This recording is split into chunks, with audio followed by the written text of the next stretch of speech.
بسم الله الرحمن الرحیم. ان البلاء موکل بالمنطق.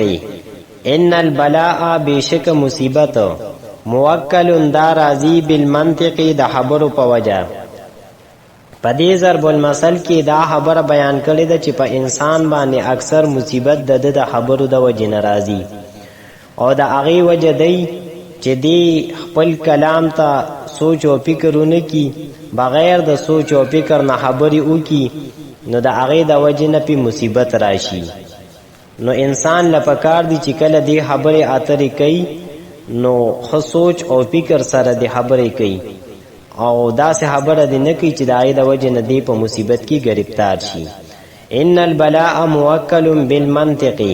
د دې لغوي تحقیق داسې دی چې ان دا حرف ته د حروف مشبہ بالفعل نه، البلاء دا اسم دی د دې معنی د مصیبت، موکل دا د اسم مفعول صيغه ده او دا راضی د باب تفعیل نه، وکل یوکل توکیلن مصدر راضی معنی دا حواله کول. المنطق دا مصدر میمی دی دا راضی د ضرب یضربو باب نه، نطقا ينطقو نطقن په فتحې د نون سره او منطقن دا دوانه مصادر راضی معنی دا خبرې کول. ان البلاء موکل بالمنطق. د دې ترکیب داسې دی چې ان دا حرف د حروف مشبہ بالفعل نه، البلاء د دې اسم، موکل صيغه اسم مفعول پدې چې هو ضمیر هغه د دې نائب فاعل، با حرف جار، المنطق مجرور جار سره د مجرور نه متعلق شو اسم مفعول پوری، اسم مفعول سره د خپل نائب فاعل او متعلق نه، دا شی به جمله دا خبر شو د حرف ان مشبہ بالفعل لپاره. ان حرف مشبہ بالفعل سره د خپل اسم او خبر نه دا جمله اسمیه خبریه. ابصر الناس من نظر الى غیوبه. ابصر الناس پټول خلقو کې عقل من سړی، من اعصوبتی نظرا چې دی توجه کی الى غیوبه خپل غیبونو ته. په دې ضرب المثل کې دا خبره بیان کړې ده چې په انسانانو کې د ټولو نه عقل من انسان هغه دی چې دی خپل غیوب ته توجه وکي. د دې څه مطلب دی؟ نو د دې مطلب دا دی چې اول خو دی خپل غیبونه او پیژني چې په ما کې څه غیب دی او بیا د ځان اصلاح وکي غیبونه د ځان نه وباسي، نو بس دا عقل من سړی دی. ابصر الناس من نظر الى غیوبه. د دې لغوي تحقیق داسې دی چې ابصرو دا د اسم تبذیل صيغه ده واحد دی او دا راضی لکرما یکرمو باب نه، بصرا یبصرو بصارتنی مصدر راضی معنی دا عقل والا کېدل. نظرا دا راضی د نصر ینصرو باب نه او دا د واحد مذکر عائب پہلی ماضی صيغه ده.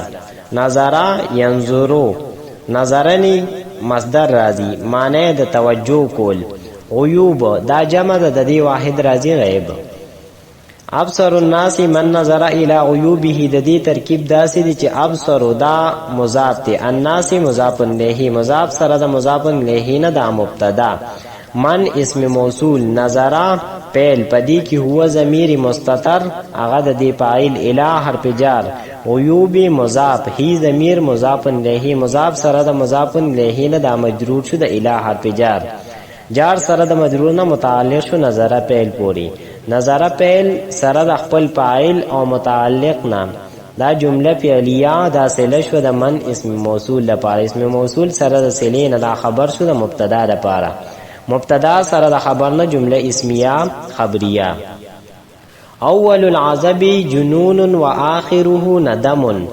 اول العذب د غصه ابتدا، جنون لیونتوب وی، و آخره او آخر ندم پیمانتیاوی.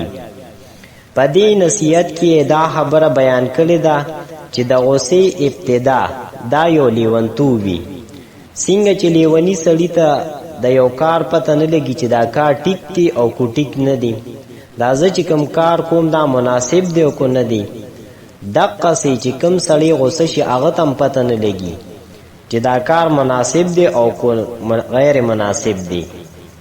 او چې کله بیا په لیوانتوب کې دی یو کارو کې په غصه کې دی یو کارو کې بیا په د کې عقل لا شي غصه ته لاړ شي نو بس بیا پیمانه شي چې یاره دا کار ما ولې داسې کړی دی. اول العذاب جنون و آخره ندم. د دې لغوي تحقیق داسې دی چې دا غضب دا د سمع يسمعو باب نه مصدر دی. غضبا یعذبو، غضبنی مصدر راځي، معنی د غوسه کېدل. جنون دا د نصر ینصرو باب نه راځي. جن یجن جنونن مصدر دی، معنی د پاگل کېدل. ندم دا مصدر دی دا سمع يسمعو باب نه. ندما یندمو، ندمنی مصدر دی، معنی د پیمانه کېدل. اول العذاب جنون و آخره ندم. د دې ترکیب داسې دی چې اول مضاف، العذاب مضاف الیه، مضاف سره د مضاف الیه نه دا مبتدا، جنون خبر، مبتدا سره د خبر نه جمله اسمیه خبریه معطوف علیه و حرف عطف. آخر مضاف، هو ضمیر مضاف الیه، مضاف سره د مضاف الیه نه دا مبتدا شو. ندم د خبر شو، مبتدا سره د خبر نه جمله اسمیه خبریه معطوف.